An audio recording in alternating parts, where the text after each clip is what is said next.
সুনামগঞ্জের জামালগঞ্জে পূর্বশত্রুতার জের ধরে ৬ জনকে কুপিয়ে জখম করেছে প্রতিপক্ষের লোকজন। আহত দুজনের অবস্থা আশঙ্কাজনক বলে জানা গেছে। রবিবার সকালে উপজেলার উত্তর ইউনিয়নের কালীবাড়ি গ্রামে এই ঘটনা ঘটে।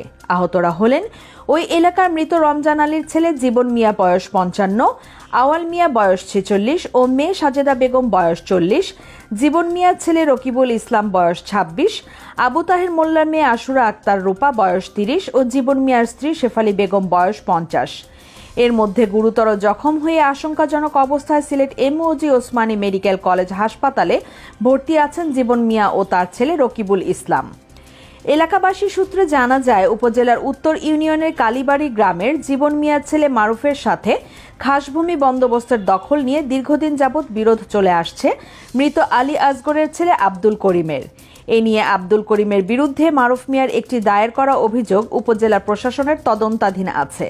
রবিবার সকালে প্রতিদিনের মতো মারুফের পিতা জীবন মিয়া তার নতুন নির্মাণাধীন ঘরের পাশে কাজ করছিলেন। এ সময় বিবাদী পক্ষের আব্দুল করিমের ভাই মমিন মিয়া মারুফের বাড়িতে গিয়ে বিভিন্ন প্রকার ছোট ছোট গাছ কাটতে শুরু করেন।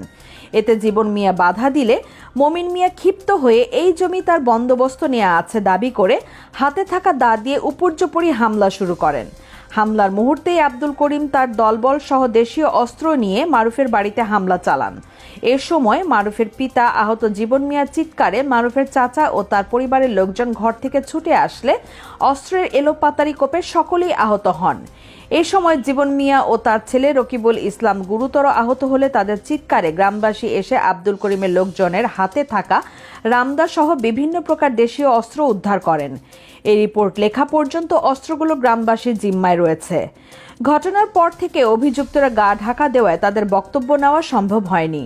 এই রিপোর্ট লেখা পর্যন্ত মামলা হয়নি। এ ব্যাপারে জানতে চাইলে জামালগঞ্জ থানার অফিসার ইনচার্জ সম কামাল হোসেন জানান, ঘটনা শুনে ঘটনাস্থলে পুলিশ পাঠিয়েছি। বর্তমানে পরিস্থিতি নিয়ন্ত্রণে আছে। এ ব্যাপারে মামলা করতে চাইলে মামলা নেওয়া হবে।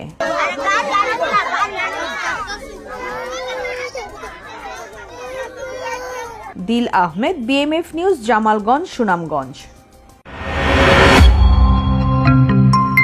বিএমএফ নিউজ, মানবতার পাশে সব সময়।